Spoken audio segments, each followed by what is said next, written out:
ngagiye gusohora umupuri wawe hanze nazibanza soro wa nyina mama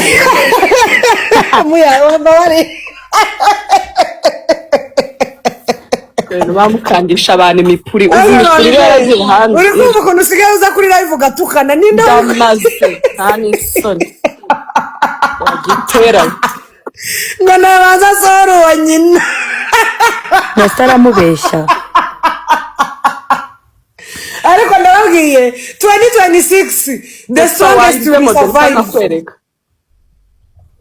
ariko uzikorana abantu babifatiye abantu ngabantu the strongest will survive muri uyu mwaka ubu uri kubona mu bintu byose munkandisha imipuri mweremye ngo nabanza soro wa nyina ko muya ubu ko kuri 2026 bitangiye ahita akurikizaho wa nyirakuru ahubwo rwego dore njye ntabwo nabaye Miss Rwanda nta nubwo nabaye igisonga utazamenyera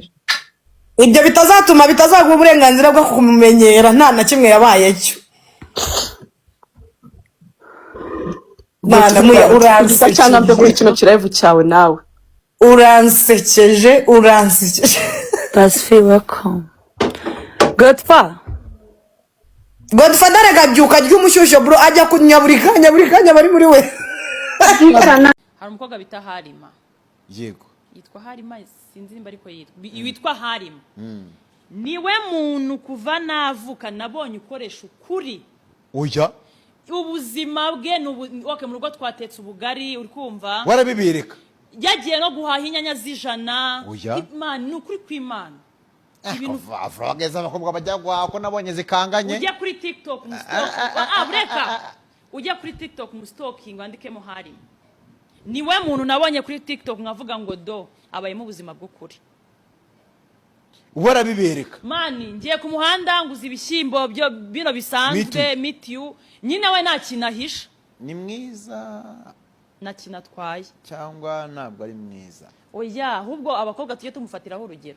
wowe ku giti aya hari umwana w'uruzungereza utakora ibyo bintu reka mbabwize ukuri nubwo ya mbere nari nkinanye n'umujama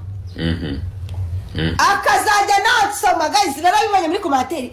selfoti uriya mujama akagusoma ntazagusenyera ntabwo muteretera mu buzima busanzwe wibuke ko ari wowe wansomye gaceze bwa mbere dukinana twarakigiye turakundana turarira se nigeze ngiye kubona munara muremure mu mwaka njye nagusomye ahangaha wowe nsoma ku mbona cyusati imana yo mu ijuru nimba utaransomye centrale ari wowe bitangiye twarasomanye mwahita nanabwira abantu ngo mukatinge tutitaye kuba bitangiye twarasomanye oya ni wowe bitangiye leta tubwira twese tubwira producer ati mukatinge mwo kabyara mwe muzi yuko nubatse muri kugira ngo munsenyere but nese nibuka yuko nakazi ndimo kandi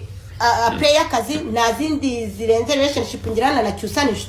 inshuti yanjye ariko nabindi birenze nyine byatuma nanjye ngira urwikekwe ndamvuga okay reka tubikore n'umundi dushimisha abanyarwanda ariko abantu bateye komateri muri DM yanjye kuri Instagram bari kumaza fotsi nawe ibintu uri gutangiye gukina hererere ubw'amahirwe rero nigira n'umugabo uba akazi kanjye ukumva unyizera niyo mpamvu wabonye ni n'inshuti yanjye ndamushimiye cyane mu buzima busanzwe turamushuje papaga papaga rero twaje kumusura